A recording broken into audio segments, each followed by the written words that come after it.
मेरे सौभाग्यशाली गुरुमुख सज्जनों, यदि किसी व्यक्ति के द्वारा जाने अनजाने में कोई गलत कार्य होता है जिससे उसका या किसी दूसरे का कोई नुकसान होता है तो वो प्रायश्चित अथवा पश्चाताप करता है।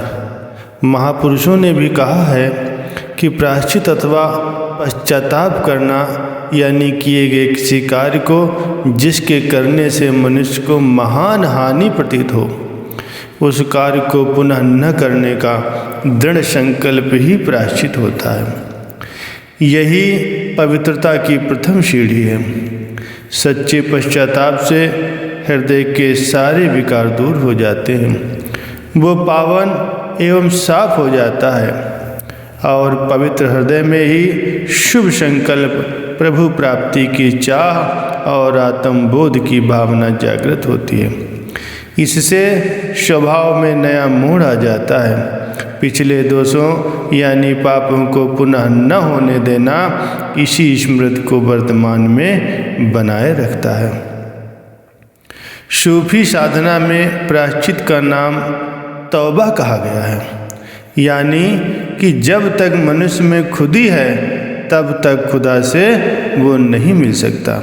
इसके लिए उसे खुदी यानी अपने अहंकार का त्याग करना होगा। कहते हैं कि तौबा के प्रवेशद्वार पर लिखा है, ऐ मुसाफिर, अपनी पूरी खुदी को दूर करके इस दरवाजे में प्रवेश कर। सामान्य लोग मालिक के कहर से डरकर यानी कि पाप के दंड के बचाव के लिए तौबा करते हैं। इनसे ऊंचे दर्जे के लोग मालिक की कृपा पाने के लिए तौबा करते हैं। तीसरे दर्जे के लोग इसलिए तौबा करते हैं कि उनके मन में न इस लोक की किसी वस्तु की आकांक्षा रहे और न ही परलोक की। उन्हें दुनिया की किसी सुख संपदा और भोगेश्वरने की कामना नहीं है। वे भौतिक सुखों से मुंह मोड़कर आत्मिक सुख में चित्त जोड़ते हैं। इनका प्रायश्चित लक्ष्य तक पहुंचा देता है, वही वास्तविक प्रायश्चित है। यह प्रायश्चित नहीं है कि शब को मैं खूब सी पी, सुबह को तौबा कर ली। रिंद के रिंद रहे, हाथ से जन्नत न गई। ऐसा करने से कोई लाभ प्राप्त नहीं होगा। ये तो तोते की टेटे के समान है। संत तुलसीदास जी की वाणी है, अब लो नसानी अब न नसहूँ, राम कृपा भव निशा, सिरानी जागे फिर न डसहूँ। पायो नाम चार चिंता मर, उर करते न खसहूँ। श्याम रूप सुच रुचिर कसोटी, चित कंच नहीं कसे हूँ। वर बस जानि हंस्यों इन इंद्रिय, निज बस है न हंसे हो। मन मधुकर पन कै तुलसी, रघुपद पद कमल बसे हो। संत तुलसीदास जी के जीवन चरित्र से सभी परिचित हैं। इनकी स्त्री ने इनसे कहा था कि लाज न आवत आपको, दौरे आयो साथ, धिक धिक ऐसी प्रीत को, कहा कहूँ मैं नाथ। हाड़ मास की देह मम, तामी इतनी प्रीत, तिसवादी सो राम प्रति, अवश्य मिटे भव प्रीत। पत्नी के वचन बाण के समान बीत गए। गुरुदेव के वचन स्मरण हो आए और संसार की ओर से पीठ करके प्रायश्चित करते हुए यही कहा, अब लो नसानी अब न नसहूँ। अर्थात अब तक तो यह आयु व्यर्थ ही नष्ट हो गई, परंतु अब इसे नष्ट नहीं होने दूंगा। श्री राम जी की कृपा से संसार रूपी रात्रि बीत गई। मैं संसार की माया रात्र से जग गया हूँ। अब जागने पर फिर माया का बिछौना नहीं बिछाऊंगा। अब फिर माया के फंदे में नहीं फंसूंगा। मुझे राम नाम रूपी सुंदर चिंतामणि मिल गई है। उसे हृदय रूपी हाथ से कभी नहीं गिरने दूंगा, अथवा हृदय में राम नाम का स्मरण करता रहूँगा, हाथ से राम नाम की माला जपो करूँगा।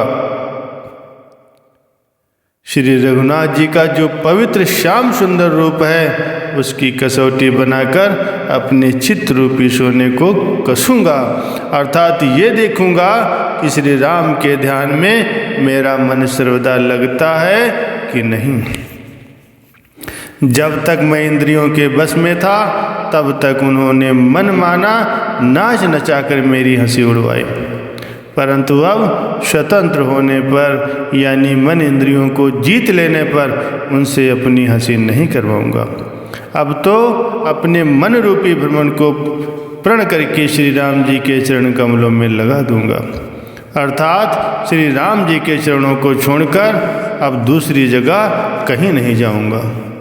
संत तुलसीदास जी ने दृढ़ संकल्प से प्रायश्चित करके एक ज्वलंत प्रमाण बनाकर दिखाया है। उनके द्वारा रचित श्री रामचरितमानस एवं अन्य कई ग्रंथ भक्ति भाव प्रेम और वैराग्य का अद्भुत उच्चतम पथ दर्शा रहे हैं। सर्वसाधारण इस रस को पाकर मानव जन्म सफल बना रहे हैं। संत महापुरुष यही उपदेश देते हैं कि ये जीव, प्रायश्चित का अर्थ ये नहीं है कि संसार का त्याग करके भजन भक्ति कर, इसका अर्थ ये है कि अपने कर्मों पर विचार करता रह, उन कर्मों का प्रायश्चित कर ले, उनसे बिल्कुल पीठ दे दे जो भक्ति में विघ्न डालते हैं। संसार की सुंदरता, मोह एवं राग में अपने मन को न उलझा। भगवान श्री रामचंद्र जी एवं श्री कृष्ण जी ने इसीलिए नाम रखा है कि चंद्रमा की क्रांति, सुंदरता और हार्दिक प्राप्ति का स्थान यही है। भगवान के चरणों में रूप सौंदर्य से हृदय का अनुराग बढ़ा है। यही आनंद, यही परम सुख तेरा जीवन है। यही जन्मों जन्मों से तेरी आंतरिक मांग है, उसे सुन और उसको पूरी कर। प्यारे गुरुमुखों, सुसंत सद्गुरु की शरण में जाकर के उनके वचनानुसार अपने जीवन को बनाकर भक्ति के साधन अपनाकर मालिक की दरगाह में उज्जवल मुख होकर के जाएं और प्रभु प्रसन्नता को प्राप्त करें। यही सच्चे प्रायश्चित है और महापुरुषों की प्रसन्नता है। बोलो जयकारा बोल मेरे श्री गुरु महाराज की जय।